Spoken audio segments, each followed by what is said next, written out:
네, 안녕하세요. 개발자 테드입니다. 요즘 이게 사무실 네트워크가 이게 좀 문제가 있네요. 이제 집에 가서 해야 될까 봐요. 대기하던 중에 갑자기 또 와이파이가 끊겨서 다시 연결되는데 한참 걸렸습니다. 다행히 이제 다시 방송이 되는 것 같고요. 이제 좀 시작해 보도록 할게요. 잠시만요. 채팅을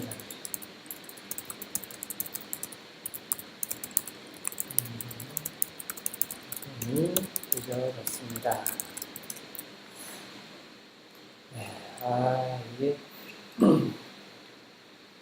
이거 어떻게 해야 될지 모르겠네요. 사무실도 이런 거. 네, 아무튼, 네.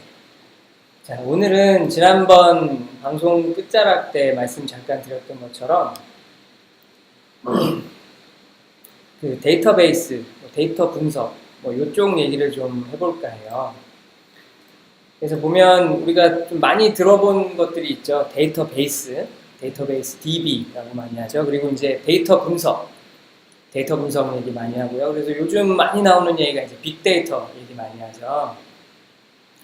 이 데이터 패밀리들에 대해서 우리 좀 개념적인 부분들에 대해서 오늘 좀 같이 얘기를 해볼까 하는데요. 네. 일단 보면 이 지금 주제가, 이 데이터 패밀리에 대한 이 주제가 아마도 지금까지 제가 방송하면서 4회차까지 이렇게 지금 방송하면서 제일 좀 사람들이 관심이 있어 하지 않을까 하는 내용이기는 해요. 왜냐하면 이 데이터라는 건 진짜 프로그래밍보다도 훨씬 더 없는 곳이 없고요. 하다못해 어디 저기 컴퓨터 같은 거 전혀 없는 포장마차에서 장사를 해도 매출이 얼마고 이런 것들은 당연히 기록을 해야 되겠죠. 데이터는 분명히 쌓여요. 그러다 보니까 이제 그 데이터를 분석해서 더 나은 미래를 기약하는 거, 이거는 누구나가 다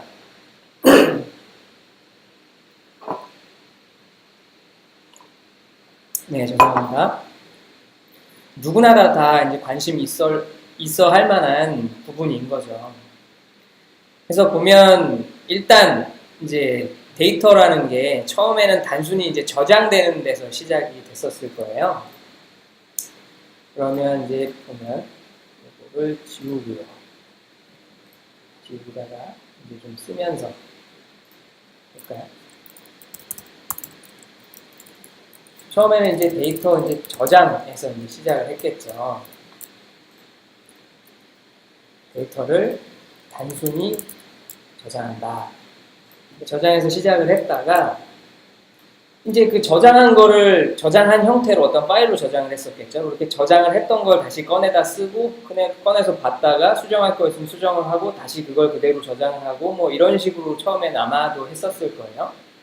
근데 이제 이런 식으로 하다 보니까 어떻게 하면 잘 가져다 쓸까? 이게 이제 되게 중요해졌을 거예요. 어떻게 하면 좀 잘 가져다 쓸까? 그래서 이제 요거를 좀 잘 가져다 쓸 수 있게 만든 게 이제 데이터베이스죠. 우리가 이제 DB라고 얘기하는 거. 요게 이제 만들어졌을 거고요.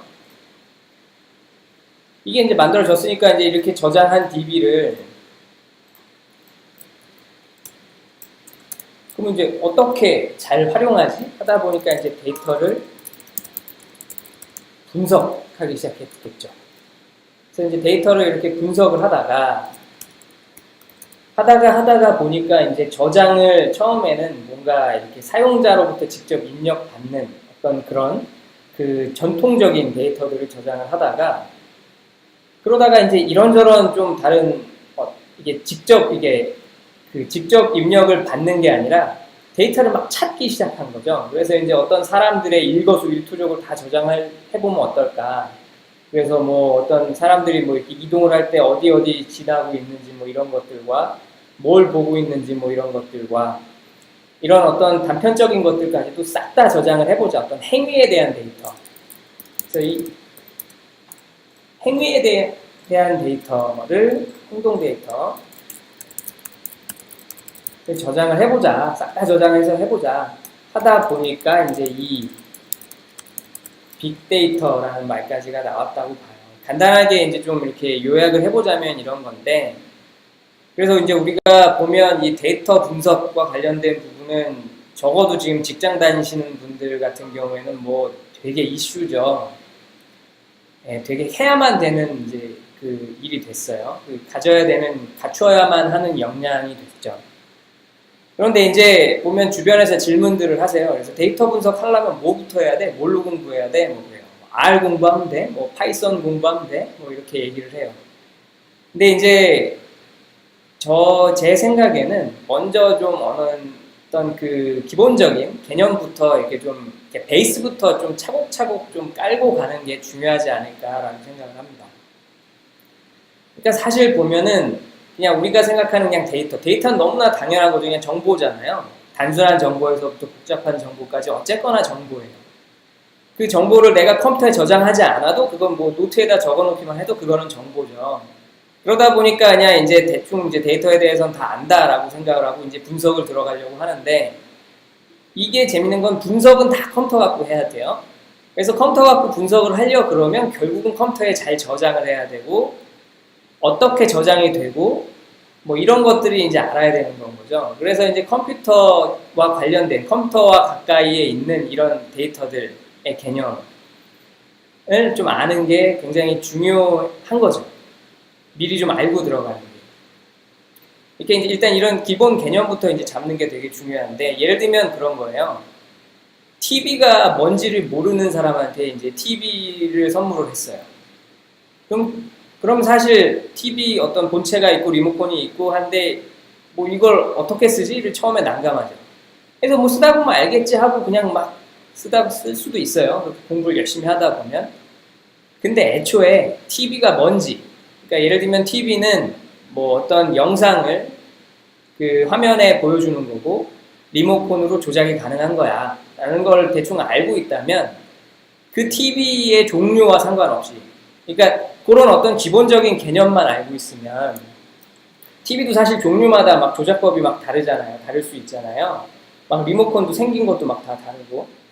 근데 이제 이게 어느 정도의 개념을 알고 있으면 뭐 채널이란 게 있고, 그래서 채널을 올리고 내리는 게 있고, 음량을 조절하는 게 있고, 그걸 올리고 내리는 게 있고, 이런 게 있어라는 걸 기본적으로 알고 있으면 그게 리모컨 어디에 어떻게 숨어 있든 대충 이제 보면 알 수 있다는 거죠. 근데 그런 어떤 기본적인 개념이 없이 들어가면 되게 이제 많이 헤맬 수 있는 거라고 생각을 해요. 그래서 이제 이런 어떤 데이터 분석과 관련된 부분도 아주 기본적인 것부터 좀 어느 정도는 좀 이해하고 넘어가는 게 중요하지 않을까라는 생각을 합니다. 그래서 먼저 이제 데이터베이스에 대해서 좀 잠깐 얘기를 해볼까요? 데이터베이스 DB.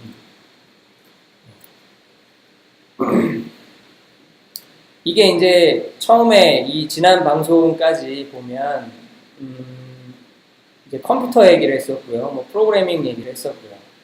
근데 이제 컴퓨터 얘기를 하던 과정에서 보면 처음엔 계산기의 목적이었겠지만 결국은 계산 결과를 저장을 해야 됐겠죠. 근데 계산 결과 저장하려고 하다 보니까 꼭 뭐 계산 결과 숫자만 저장하겠어요? 뭐 이제 문자들도 다 저장할 수 있고 문서를 저장할 수도 있고 이렇게 점점 이제 어떤 용도가 확장됐겠죠. 그렇게 이제 저장을 했었어요. 컴퓨터에 그 하드디스크에 이제 데이터를 저장을 했었겠죠. 이제 보면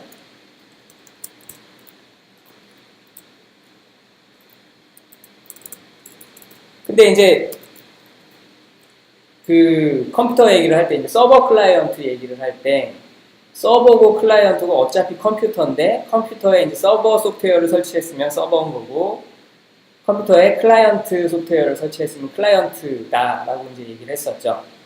그럼 우리가 이제 어떤 정보를 받아서 저장하고 하는 거는 서버가 하는 일이죠. 그럼 처음에는 어떻게 했어요? 데이터베이스라는 개념이 생기기 전까지는 사람들로부터 이렇게 서버가 뭔가 요청을 받거나 할 때 그 내용을 저장할 때 서버에 이제 하드디스크에 저장을 했었겠죠. 처음에는. 이렇게 이제 서버의 하드디스크에 데이터를 저장을 하다가 보니까 이제 점점 어떤 서비스가 웹 서비스 같은 것들이요. 되게 이제 잘 되는 거예요. 그래서 사람들이 많이 찾아. 트래픽이 점점 늘어나고 막 동시에 막 100, 200, 1000, 2000 사람 2000명의 사람이 막 들어와요. 들어와서 어떤 정보를 자꾸 요구해 서버한테. 그러다 보니까 이제 서버가 이제 그게 점점 감당이 안 되기 시작하는 거예요. 한 대로. 그러다 보니까 이제 서버의 다중화, 그러니까 이제 서버가 이제 2대 이상이 되는 상황이 온 거예요. 그렇게 이제 서버가 이렇게 2대 이상이 되면 물리적으로 서버라는 기계가 2대 이상이 되면 하드디스크도 2개죠.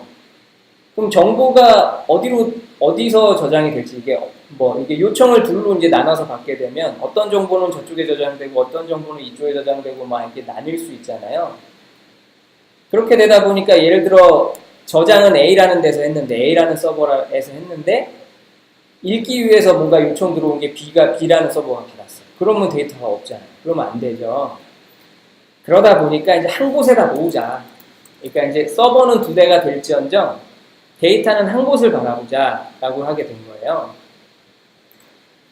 그래서 데이터를 따로 한 곳에서 바라보게. 한 곳에서 처리.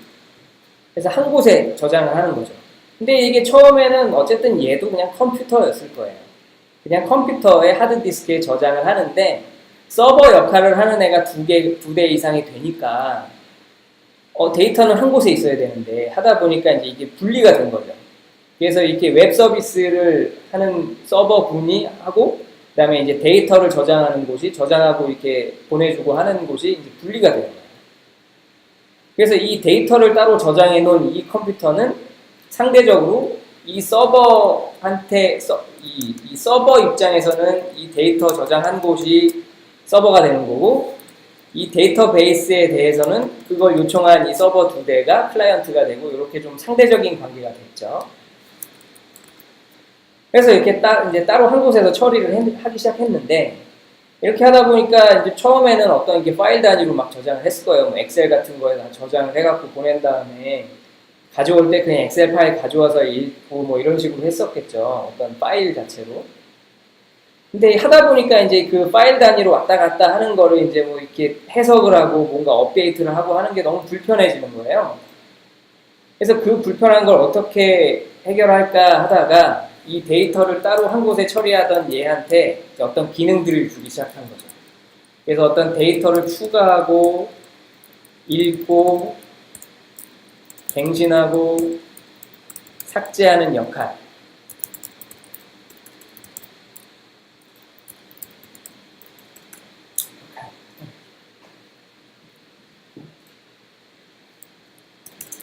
기능으로 진화됐다. 이렇게 이제 그 데이터를 한 곳에서 이렇게 처리할 수 있게 한 거죠. 그래서 이렇게 데이터를 추가하고 읽고 갱신하고 삭제하는 이 기능으로 진화된 거 이게 이제 우리가 요즘 흔히 말하는 그냥 데이터베이스라고 생각을 하시면 될 것 같아요. 그래서 이제 보면 그 데이터베이스와 이게 이제 이 추가 읽기 그 갱신 삭제 기능이 이제 합쳐진 거. 그래서 이 DBMS라고 하는데 데이터베이스 매니지먼트 시스템이라고 하는 거죠. 네. 이렇게 이제 진화가 됐다고 보면 되고요. 그래서 이런 애들이 자 여기서 이제 어떻게 설명할까요?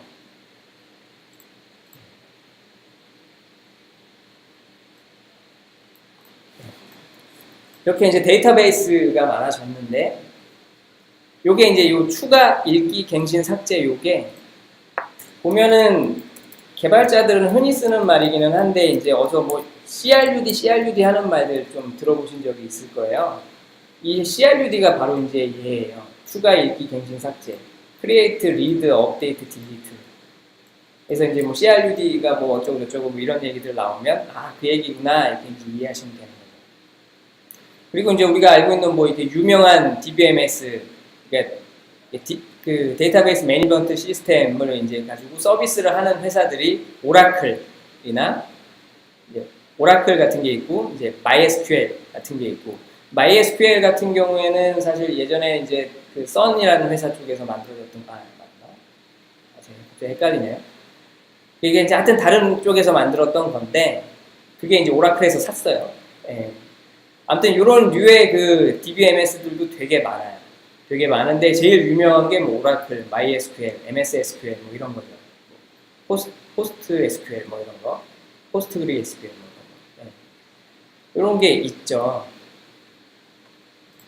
그래서 이제 그런 애들이다. 근데 그럼 얘네들이 대충 어떤 원리로 동작하냐, 이제 그쪽 얘기를 해야 될 텐데, 네.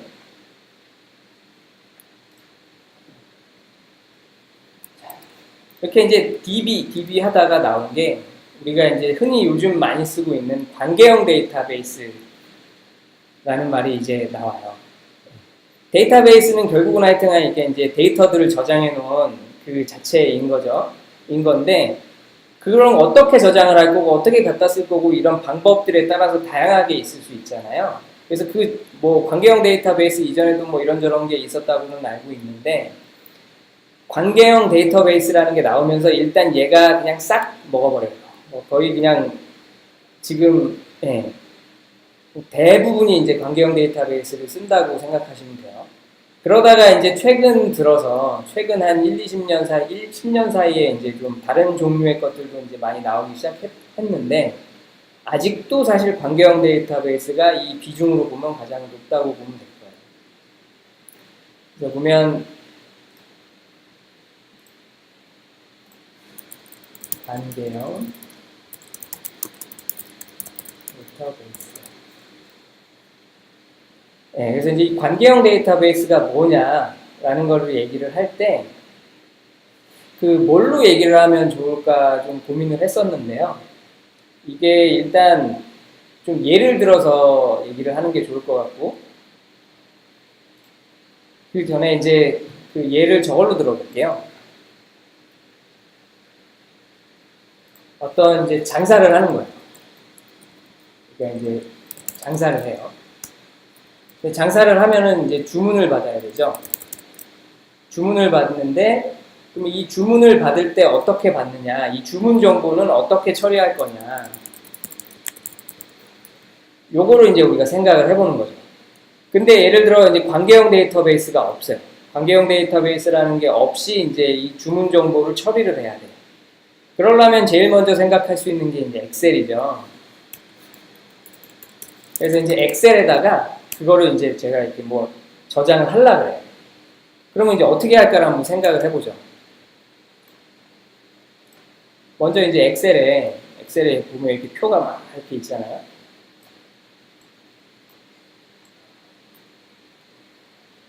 있어요. 근데 이제 어떤 A라는 사람이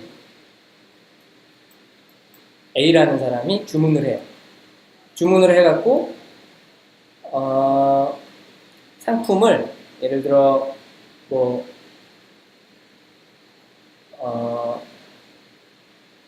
시계하고 신발을 샀어요.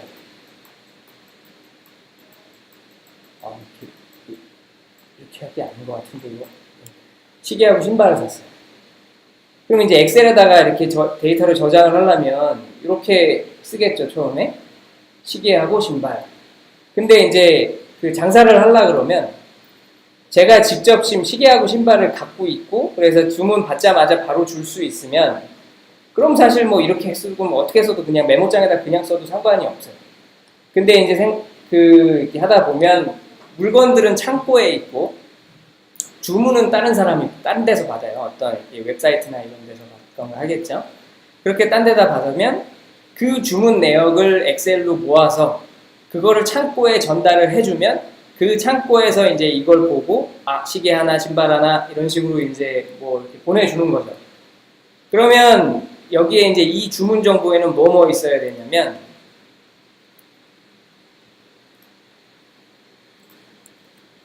그 A라는 사람이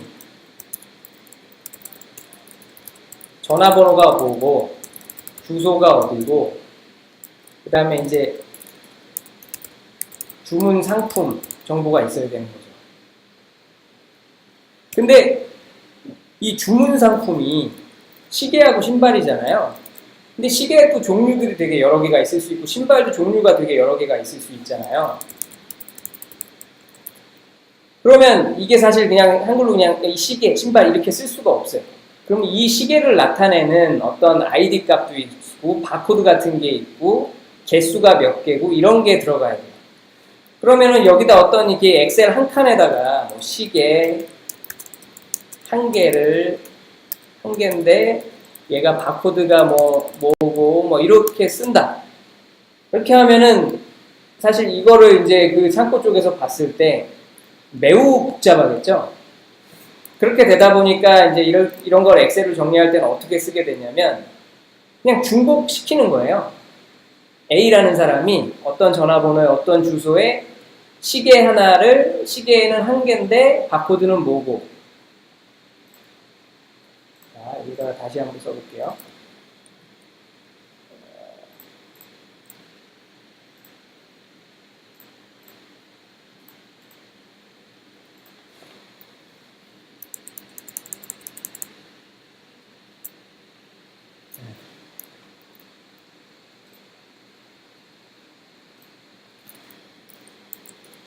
A라는 사람이 전화번호가 몇 번인데 주소가 어딘데 시계인데 한 개인데 바코드가 AAA이고 A라는 사람이 전화번호가 뭔데 주소가 어딘데 신발인데 두 개인데 바코드가 BBB이고 뭐 이런 식으로 이제 엑셀에다가 쓰게 되는 거죠. 이렇게 해서 이제 보내야 창고에서는 이거 어디 심지어는 저럴 수도 있어요. 이 시계가 이제 예를 들어 이 시계는 한국에 있고 이 신발은 저기 어디 영국에 있는 거예요. 사용자는 어쨌거나 시계하고 신발 장바구니에 담아갖고 한 번에 주문을 했어요. 그러면 이 부분 이만큼은 지금 다 똑같죠. 근데 사실 이 부분하고 이 부분은 요청하는 창고가 달라지죠. 아까처럼 묶어놨었으면 사실 그거를 다시 이게 풀기가 되게 애매하죠. 그래서 이렇게 이제 행 단위로 이렇게 저장을 이렇게 하는 거죠. 행 단위로 이렇게 저장을 하는 거예요. 그리고 이제 예를 들어 필요에 따라서 뭐 한국 창고에는 요 시계 요 한 줄만 보내고 영국 창고에 요 신발 요 한 줄 따로 보내고 이렇게 요청을 보내겠죠. 근데 이렇게 하다 보니까 이제 문제가 뭐냐면 여기 지금 A라는 사람이 전화번호가 몇 번이고 주소가 어딘데 이 정보는 지금 중복됐잖아요. 근데 이제 예를 들어 데이터베이스에 이거를 각각을 따로 저장을 해놨었으면 어떻게 우연히 뭘 잘못해갖고 이 주소나 전화번호가 어디 한 군데가 이렇게 바뀌면 어디 한 군데만 따로 바뀌면 정보가 이게 망가지죠. 어느 한 곳에만 예를 들어 오타가 났어요. 이러면은 지금 같은 정보여야 되는데 지금 이게 그게 안 되잖아요. 뭐라 그러죠? 확신할 수가 없어지잖아요. 그러다 보니까 이 중복된 정보들은 따로 관리할 수 있겠네. 뭐 이렇게 이제 생각을 하기 시작한 거예요. 그래서 이제 보면 이거를 주문 정보하고 주문 상품 정보를 따로 저장하자. 그렇게 하게 된 거죠. 그래서 예를 들면 주문 정보는 A라는 사람이 전화번호가 뭔데 주소가 어딘데 이 정도인 거고 요거가 이제 예를 들면 어떤 아이디 값을 갖는 거예요. 저장을 하고 나서 얘를 표현하는 그렇게 되면 이제 주문 상품 정보에서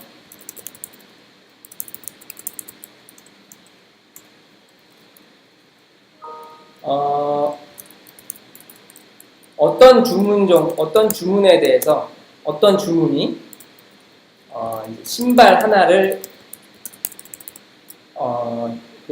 주문을 했고 또 그 같은 어떤 주문이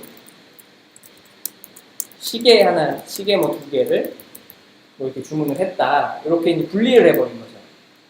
그러면은 지금 주문 상품 정보에서는 중복됐다고 볼 수 있는 게 이 아이디밖에 없죠. 여기 아이디는 가리키는 거예요. 아이디가 이쪽을 가리키고 있는 거고 이 지금 아까 전에 중복됐던 A하고 전화번호하고 주소 요 셋은 지금 이제 유일하게 된 거죠.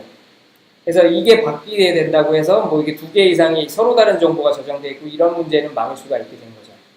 그러면 지금 봐봐요. 주문 정보 하나 있고 이 주문 상품 정보의 요 아이디가 이 주문 정보를 바라보고 있죠. 이렇게 관계를 맺고 있잖아요. 그래서 이런 방식으로 되어 있는 게 이제 관계형 데이터베이스예요. 그러면 이 관계형 데이터베이스에서 이제 뭔가 우리가 어떤 정보를 이제 뽑아내야 되잖아요. 그래서 그 정보를 뽑아내고 할 때 쓰는 게 우리가 이제 SQL이라는 걸 써요. SQL이라는 게 보면 Structured Query Language라는 말의 준말이에요. 그래서 데이터베이스의 어떤 질의하는 언어라고 보시면 되는 거죠. 그래서 이제 아마도 사실 지금 제가 지금까지 얘기했던 것들은 대충 이 업계에서 일하시는 분들이라면 대충 다 알고 계시는 걸 거예요. 대강 감은 다 잡고 계실 거라고 보는데 궁금한 게 그거겠죠. 이제 그 SQL 어떻게 해야 돼? 뭐 이게 이제 되게 궁금하실 수 있어요. 그래서 그 SQL에 대한 건 잠깐 맛만 좀 보고 가는 걸로 할게요. 우리가 지금 보면은 이제 SQL이 아까 말씀드렸던 것처럼 Structured Query Language 이고요. 이걸 우리가 그냥 보통 줄여서 보통 그냥 쿼리라 그래요. 쿼리가 어떻고 뭐 쿼리가 어떻네 저떻네 뭐 이런 식으로 이제 얘기를 하는 거죠. 그래서 우리가 보면 방금 전에도 말씀드렸지만 그 RDBMS 관계형 데이터베이스 관리 시스템에서 그 사용되는 언어, 뭐 데이터를 뭐 생성하고 읽고 갱신하고 삭제하고 할 때 사용하는 그 언어, 그게 이제 SQL인 거예요. 그래서 그거를 잠깐 연습을 좀 해볼게요. 연습해보기 위해서는 뭐 별다른 거 이렇게 설치할 거 없이 이제 구글에서 온라인 SQL 에디터라고 이제 검색을 쳐보면 그냥 제일 먼저 나오는 게 이제 있어요. 여기 들어가 보면 이제 그냥 쿼리 연습할 수 있는 거가 있어요. 그리고 이미 이제 저장되어 있는 것들이 있고요. 그래서 여기 지금 보이시는 요게 이제 읽기 하는 쿼리예요. 그래서 select가 이제 읽는 거예요. 그래서 보면 이 지금 이제 일단 결론부터 말씀드리면 요걸 바로 한번 설명해 줘 드릴게요. select 뭔가 골라 이거죠. 이게 읽어와 이거예요. 뭐를 별을 그러니까 어떤 테이블에 있는 거 전부 다를 그러니까 어떤 정보 내가 지금 달라고 하는 그 정보에 대한 컬럼 전부 다. 그래서 어디서 커스터머스 이 커스터머스라는 테이블에서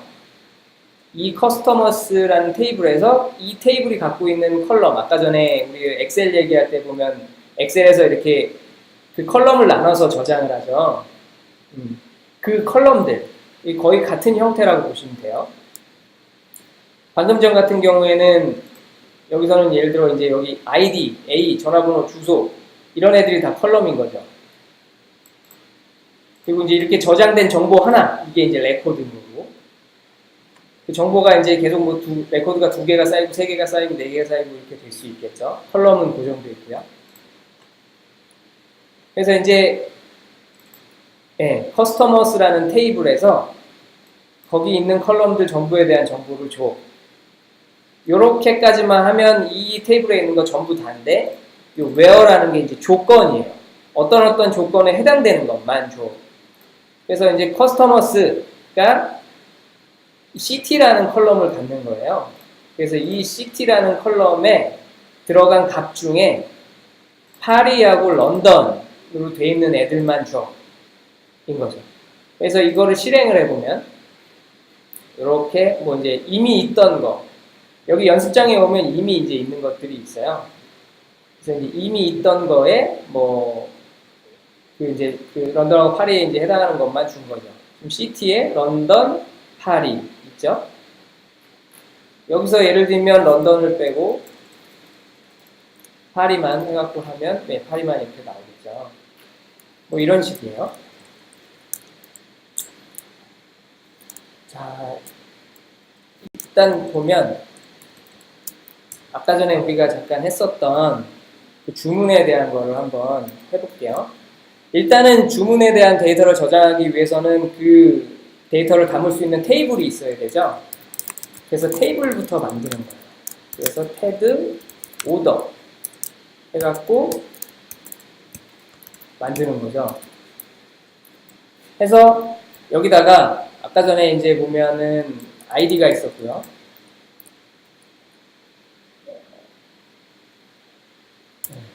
아이디가 있었고 아이디에다가 뭐 인트 하나 넣고요. 그 다음에 이제 뭐뭐 있었나요? 이름, 전화번호, 주소 있었죠. 사용자 이름,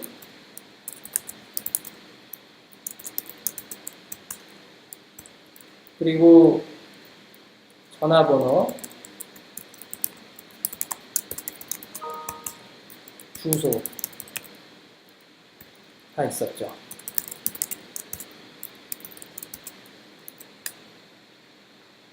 그래서 이렇게 이제 만들어요. 그럼 만들어졌어요.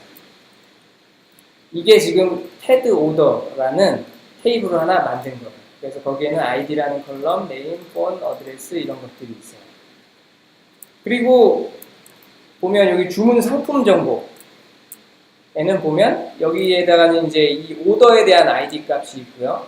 그 다음에 이제 어떤 상품인지 그 상품 이름이 있고 몇 개, 바코드가 뭐가 있었죠.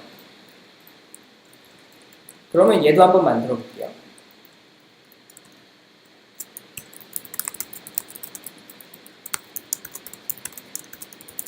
자, 오더 프로덕트라고 이름을 지었어요. 그래갖고 이제 이게 오더 아이디가 있었죠. 그리고 이제 프로덕트의 이름이 있었고요.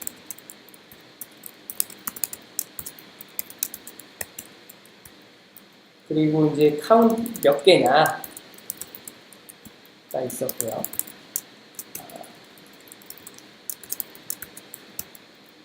바코드가 뭐냐 있었죠. 그래서 이것도 이렇게 만들었어요. 이게 지금 데이터를 SQL문으로 그 데이터 테이블을 지금 생성을 했어요. 여기가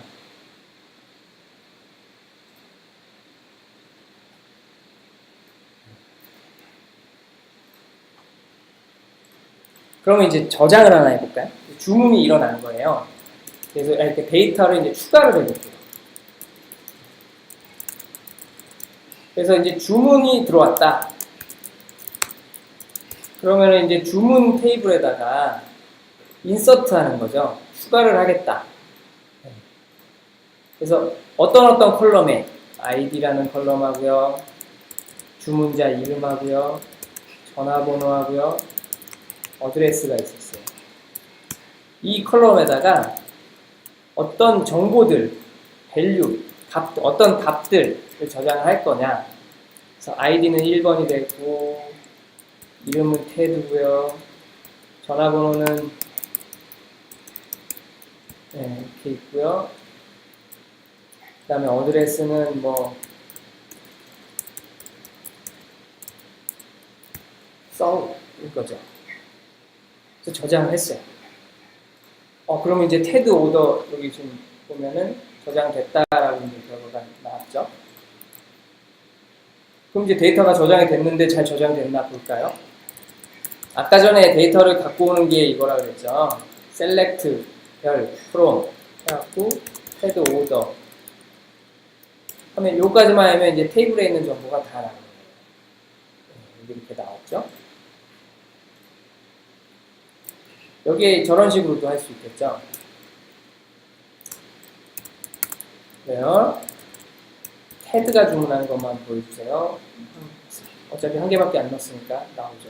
이런 식으로 조건을 넣을 수도 있는 거죠. 그럼 이제 주문만 들어왔어요. 근데 사실 아까 전에 우리 잠깐 얘기했었지만 그 주문에 이제 주문 상품 정보가 이렇게 페어가 돼야 되겠죠. 그래서 이제 주문 상품 정보도 추가를 해볼게요. insert int 해서 테드 오더 프로덕트 에다가 이제 아까 컬럼들이 뭐 있었죠? 오더 아이디 있었고요. 오더 아이디 있었고, 그 다음에 뭐 있었나요? 프로덕트 네임이 있었고요. 프로덕트 카운트가 있었죠. 그리고 바코드가 있었어요. 그래서 값은 오더 아이디가 아까 1번이었죠. 그리고 이제 프로덕트 네임은 예를 들어 뭐 시계인 거예요.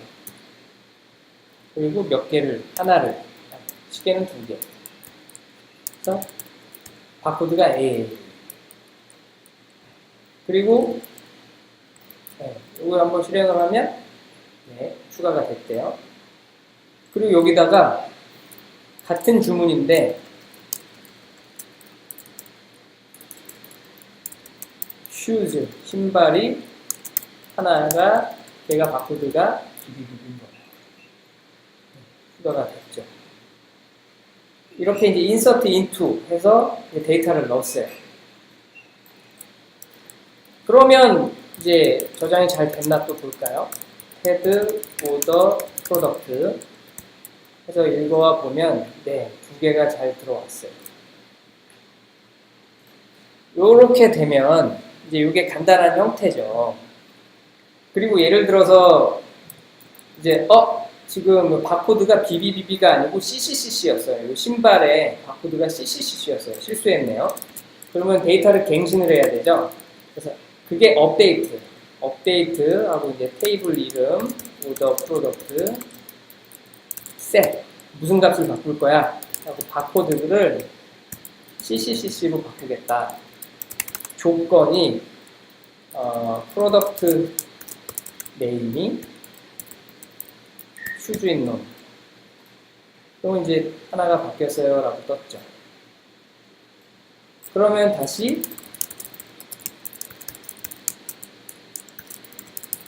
봐보면 이렇게 바뀌어 있는 거죠. 여기까지는 이제 단순하죠. 테이블 하나예요. 근데 이제 우리가 그 SQL에서 힘들어지는 부분이 뭐냐면 그 힘들어지는 부분이 이제 이 2개 이상의 그 테이블들이 생겼잖아요. 그럼 그 정보를 한꺼번에 갖고 와야 될 때인 거예요. 그래서 이제 이거를 보통 보면 이제 SQL에서는 이제 조인이라고 해요. 조인을 해서 쓴다. 그래서 2개 이상의 테이블을 이제 조인해서 정보를 같이 갖고 오는 거죠. 그래서 아까 전에 우리가 그 창고에 그 엑셀을 보낼 때 어떻게 보낸다고 했었죠? 그 A라는 사람이 뭐 시계를 몇 개, A라는 사람이 신발을 몇 개, 뭐 이런 식으로 이제 각 그 행을 이렇게 이제 나눠서 이렇게 보냈잖아요. 이제 근데 그렇게 나눠서 정보를 저장해 놓으면 한쪽 정보가 잘못됐을 때 이렇게 뭔가 문제가 생길 수 있다고 했었고, 이렇게 같은 정보여야 되는데 둘로 나뉘어 있으면은 이렇게 하나가 잘못 수정될 수도 있으니까. 그래서 정보 자체는 이렇게 하나로 몰아서 아까 전에 테드 오더 프로덕트처럼 이렇게 쪼개서 이제 저장을 해놨는데, 읽을 때는 걔네들을 이제 다 봐야 되는 경우인 거죠. 예를 들면 이런 거예요. 지금 이제 테드 오더라는 테이블에 지금 제 이름이 있죠. 네임은 테드. 그러면 그 테드가 주문한 거 다느나 라고 하려고 그러면 지금 테드 오더에는 주문자 정보만 있고 주문 상품 이 테드 오더 프로덕트에는 테드라는 이름이 없죠. 그래서 이제 이럴 때 쓰는 게 join인 거예요. 그래서 테드 오더 뭐 이렇게 as는 이 테이블 이름을 좀 이렇게 축약해서 쓰는 표현인 거예요. 테드 오더 프로덕트 해서 그리고 이 지금 조인하는 방식은 되게 좀 이게 이제 그 DBMS마다 좀 차이가 좀 있어요. 차이가 좀 있는데 저는 그냥 간단하게 오라클에서 쓰는 방식으로 이제 보여드릴 거예요. 그래서 보면 이 부분이 이제 이쪽 들어가면서부터가 좀 헷갈리실 수 있는데 TO에 보면 아이디가 이게 오더의 아이디였죠. 그리고 아까 전에 그 관계를 맺고 있는 애가 이제 그 테드 오더의 그 아이디, 그러니까 주문의 아이디였고 테드 오더 프로덕트의 그 오더 아이디가 있었죠. 걔네 둘이 지금 관계를 맺고 있는 거잖아요. 그래서 이 테드 오더의 아이디와 테드 오더 프로덕트의 오더 아이디 이렇게 하면은 이제 요게 조인을 표현한 거예요. 조인을 했다는 거는 뭐냐면 아까 이렇게 그 중복되는 데이터들을 한 테이블에다 몰아서 이렇게 하나로 만들었잖아요. 이걸 다시 이제 펼치는 거죠. 펼치는 과정이라고 보시면 돼요. 이렇게 하고 조건을 하나를 더 넣죠. 아까 우리가 이제 이 지금 하기 전에 나왔던 게 이게 문제 자체가 뭐였냐면 테드가 주문한 상품 정보 전부 내놔였어요. 그래서 이름이 테드인 거 이렇게 이제 하면 신텍스 에러가 났어요. TO를 쓰면 안 되는데요. TP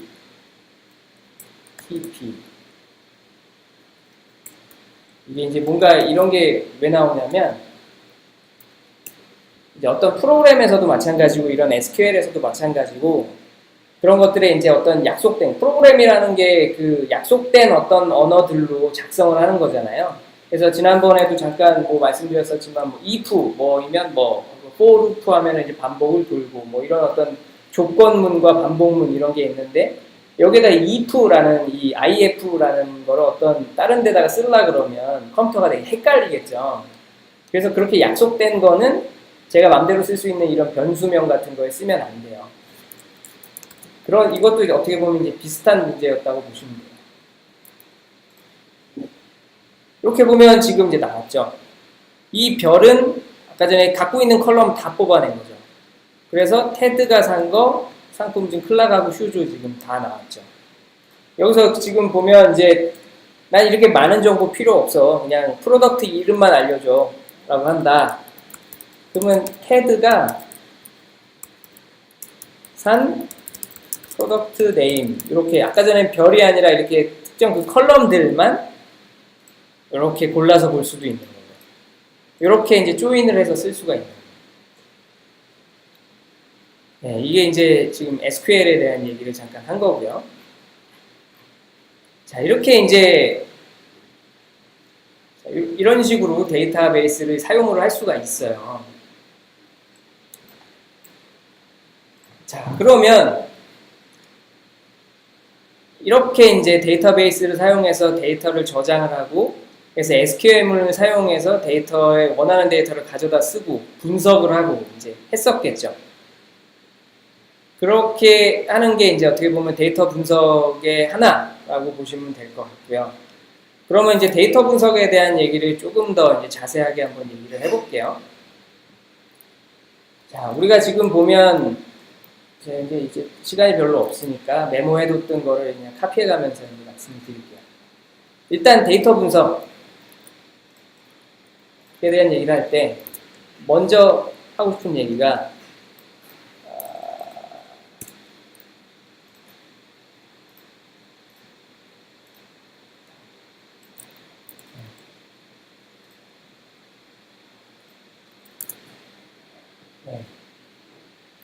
자, 뭘 분석하나가 있어요. 여기 보면 뭐 이제 가입 사용자 수, 활성 사용자 수, 주문 수, 페이지 뷰, 전환율, 재구매율 뭐 이런 거. 그러니까 어떻게 보면 분석해야 될 거는 크게 보면 심플해요. 우리가 이제 보면 그러니까 사람들이 얼마나 들어왔어 하고 그 들어온 사람들 중에 얼마나 돈을 썼어 하고 돈을 썼던 사람들 중에 다음에 또 와서 돈 쓴 사람들은 얼마나 돼? 뭐 이런 것들인 거죠. 크게 보면 약간 이제 이런 거예요. 그래서 보면 가입 사용자 수가 이제 뭐 특정 기간 뭐 별로 해서 얼마만큼의 사람이 들어왔냐인 거고 그 중에 어느 정도의 활동을 한 사람, 우리가 의미 있다라고 생각할 수 있는, 그러니까 가입만 하고 뭐 아무것도 안 한 사람도 있을 수 있잖아요. 뭔가 의미 있는 활동을 한 사람. 예를 들어 장바구니까지는 담았어요. 뭐 구매는 하지 않았어. 그러면 전환은 되지 않아요. 구매는 하지 않았지만 그래도 의미 있는 사용자가 될 수 있겠죠. 그리고 이제 주문이 얼마나 일어났냐. 이거는 이제 전환율과도 관련이 있어요. 전환율은 들어온 사람 중에 얼마나 돈을 썼어. 이 비율인 거예요. 그리고 이제 페이지 뷰는 웹 서비스 같은 걸 할 때 어떤 페이지가 얼마나 그 얼마나 많이 방문이 됐냐 사람들이. 그러니까 예를 들어 네이버 홈이다 그러면 네이버 홈은 사람들이 얼마나 많이 들어왔냐라는 걸 볼 때 보고요. 그다음에 이제 재구매율 같은 게 방금 전에 맨 마지막에 그래서 이게 지금 우리 가게에서 샀던 사람이 다음에 또 살 확률이 얼마나 돼. 이것도 되게 중요한 지표인 거죠. 한 번 예를 들면 한 번 사게 만들기 위해서 어떤 이런 가게들은 프로모션들을 해요. 막 싸게 할인 행사도 하고. 근데 이제 할인 행사할 때 그냥 샀던 사람이 또 안 오면 할인 행사라는 건 내가 이게 이익을 적게 하는 대신에 이렇게 뭔가 들여온 건데 저로서는 어떻게 보면 그 장사하는 사람 입장에서 어느 정도 약간의 도박을 한 거죠. 근데 또 안 온다면 손해보고 끝나는 걸 수도 있잖아요. 그러니까 이게 이제 얼마나 또 오지? 그 사람이 이게 지금 되게 이제 중요한 지표인 거죠. 이런 것들을 이제 기본적으로 이제 분석을 하죠. 그래서 얘네들을 뭘로 분석하냐? 얘네들을 뭘로 분석하느냐 하면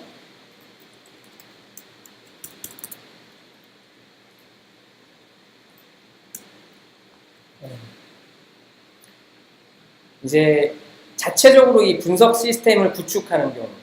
그러니까 이제 그 서비스를 하는 데서 DB를 만들었을 거잖아요.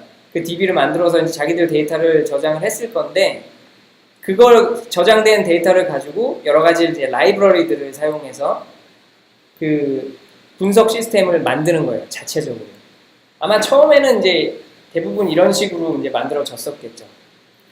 근데 예를 들어 이제 이런 식으로 웹 서비스를 하거나 어떤 서비스를 하는 회사들이 이렇게 데이터 분석을 하는 걸 보니까 공통적인 부분들이 꽤 많이 있는 거죠. 이렇게 중복되는 부분들, 이렇게 공통적으로 하고 있는 행위들이 되게 있는 거예요. 그래서 이제 구글 같은 데서 온라인 분석 서비스들을 이제 만들어서 내놨어요. 그 중에 이제 대표적인 게 구글 어널리틱스입니다. 이런 온라인 분석 서비스들이 나와서 이거는 자체적으로 이게 이제 만든 게 아니고 뭔가 이렇게 데이터를 얘들한테 보내주는 행위만 해주면 얘들이 이제 분석 자체는 다 해주고 뭔가 이렇게 그 리포트를 해줘요. 그래서 이제 이런 것들이 있다. 근데 이제 보면 이런 분석 서비스들도 이제 되게 많고 막 그래요. 그래서 이런 게 이렇게 많은 이유. 이게 이제 구글 어널리틱스도 있고, 뭐 페이스북 어널리틱스도 있고, 하여튼 분석 툴들이 되게 많아요. 그리고 이제 자체 분석 시스템을 구축을 할 때도 보면 뭔가 이게 라이브러리나 이런 것도 되게 많아요.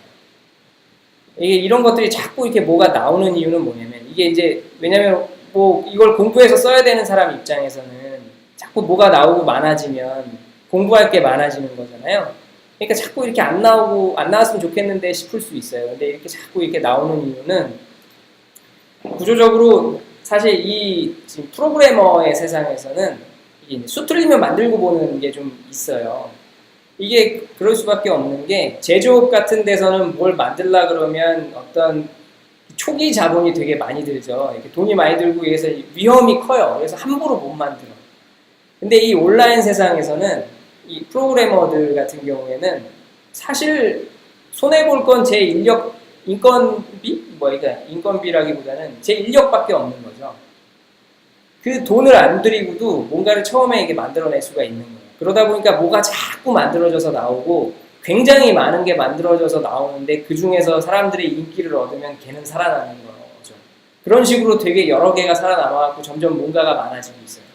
예전에 말씀드렸던 것처럼 프로그래밍 언어도 그런 식으로 자꾸 뭐가 나와갖고 이렇게 많아지고 있는 거고요. 프레임워크이고 라이브러리고 플랫폼이고 뭐 이런 것들이 다 그런 식이라고 보시면 돼요. 자, 그래서 이제 이렇게 보면 네, 이게 지금 이제 얘기를 잠깐 이제 바꿔볼게요.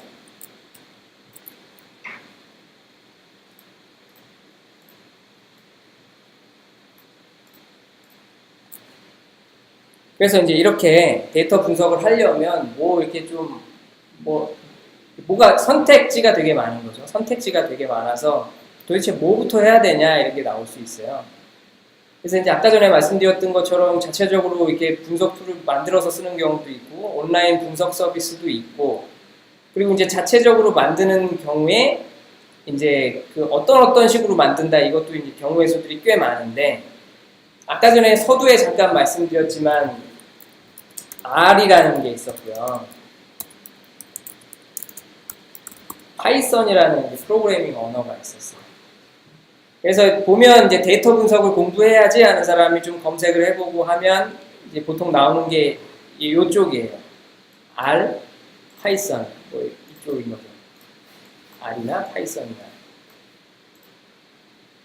그래서 이제 얘네를 뭐 도대체 뭘 공부해야 돼? 뭐 이런 얘기가 좀 이런 질문을 종종 받아요. R을 공부해야 돼? 아니면 파이썬을 공부해야 돼? 뭐 뭘 해야 돼? 이런 말들을 많이 받는데 저는 간단하게 설명을 드릴게요. R 같은 경우에는 이게 통계학자가 만든 거예요. 통계학자. 그래서 통계학자들이 이제 자기들이 좀 뭔가 쓰기 편하게 하려고 이렇게 만든 어떤 그 프로그래밍 언어이자 그 소프트웨어 환경. 사실 보면 지금 제가 이렇게 소프트웨어 환경이라고 그랬는데 이게 좀 사실 애매한 게 지난번에 우리가 뭐 라이브러리, 프레임워크, 플랫폼 이런 말을 배웠었죠. 얘는 지금 보면 라이브러리라고 하기도 좀 뭐하고 프레임워크라고 하기도 좀 뭐하고 그러니까 이제 R이라는 언어인데 이 R이라는 언어로 뭔가 이게 라이브러리 형태로 뭔가를 많이 만들어서 그거를 아예 한 세트로 만들어 놨어요. 그래서 한 세트로 만들어 놨고 그 다음에 이 R을 돌리기 위한 어떤 그 개발 환경 그래서 보면 그 에디터 같은 형태로 이렇게 개발을 R 스튜디오라는 걸 만들었거든요.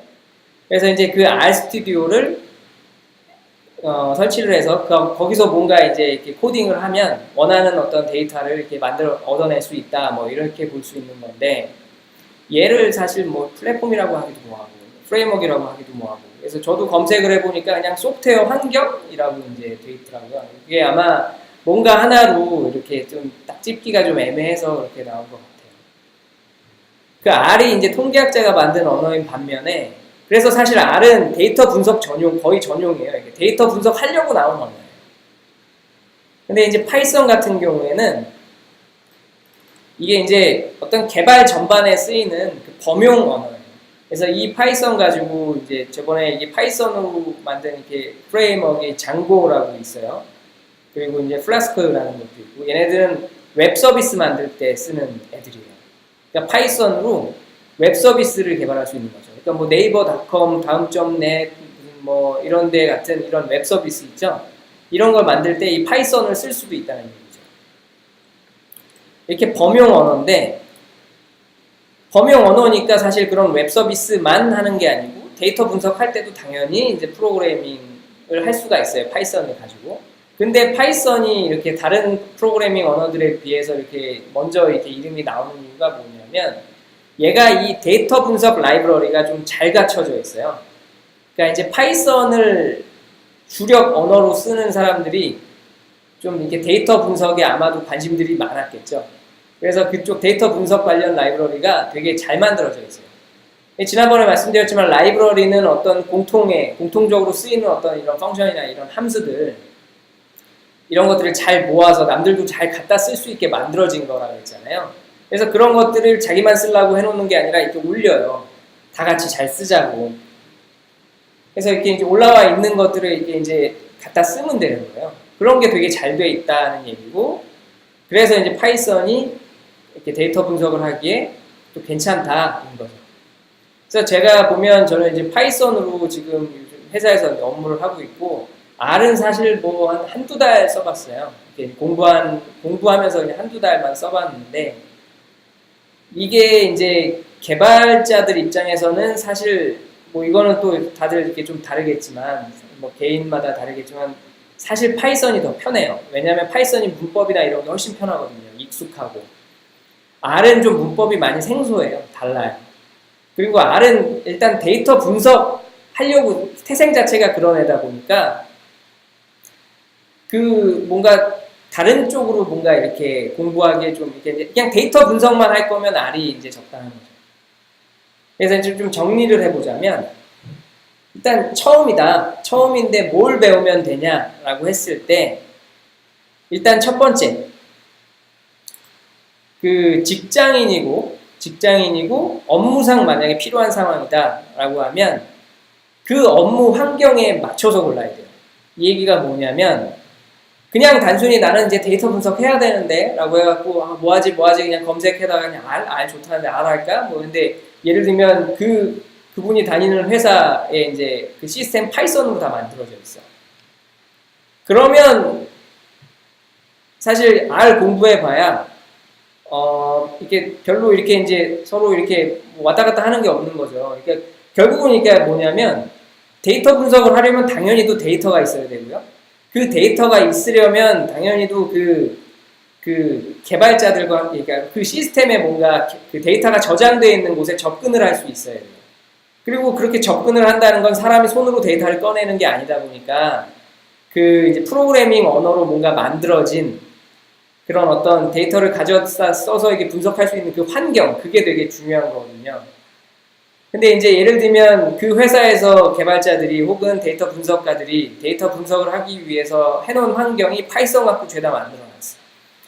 근데 그냥 그런 거 모르고 그냥 공부하다가 R이 좋다니까 R 해야지 하면 사실 뭔가 이렇게 실제로 실습하고 하는 데 제한이 많이 있겠죠. 그냥 나 혼자만 공부해야 되는 게 되죠. 그 상황에서 파이썬을 했다면 예, 그 뭔가 실제로도 이렇게 뭔가 분석을 실제로 해볼 수 있겠죠. 그 데이터를 가지고. 그래서 그런 어떤 그 업무 환경에 맞춰서 선택을 해야 될 것 같아요. 그리고 만약에 이제 그런 건 아닌데 나는 뭐 학생이다 혹은 업무를 하기는 했는데 뭐 이렇게 이제 지금 실제로 내가 뭐 할 수 있는 게 없다. 이게 그 회사 내에서 그 회사의 데이터를 가지고 뭔가 할 수 있는 게 없다. 난 그저 일단 이제 역량 강화 이렇게 준비를 할 거다. 그래서 이렇게 역량 강화 자체가 목적이다라고 한다면 여기서 이제 다시 그 좀 얘기가 나네요. 그런 분들 중에 프로그램에 전혀 관심이 없다. 그런 분들 중에 프로그램에 전혀 관심이 없는 분이라면 온라인 분석 서비스, 구글 어네이틱스 같은 거,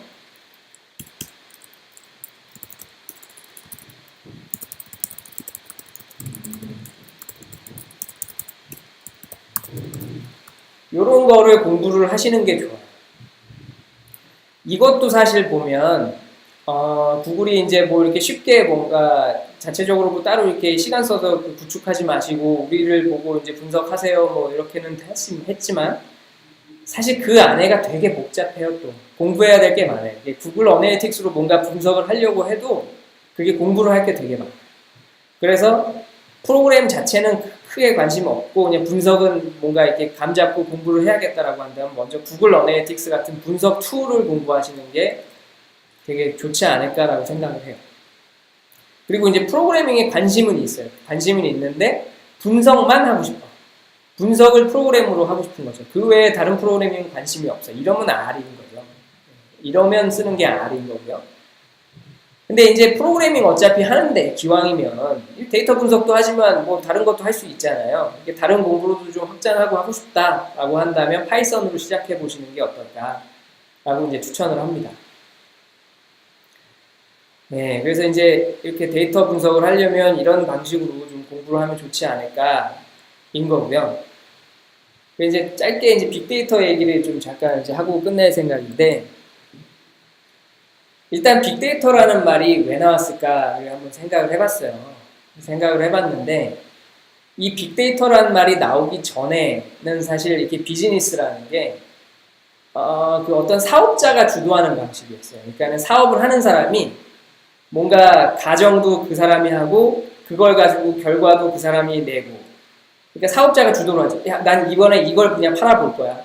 그래서 이제 팔면 몇 개나 팔렸지 가지고 잘 됐네 안 됐네 이렇게 결과 분석하고 다음에 뭘 팔아보지 이걸 한번 팔아볼까. 이게 사업자가 주도하는 방식이었죠. 근데 그게 그렇게 하다가 이제 기술이 발달하고 그래서 이제 사용자들의 어떤 행동들을 이렇게 얻어낼 수 있는 환경이 되다 보니까 스마트폰이 좀 그 역할이 되게 컸죠. 그렇게 되다 보니까 이제는 사업자가 뭔가 주도를 한다기보다 소비자를 분석하는 게 이제 중요해졌어요. 그래서 사용자들은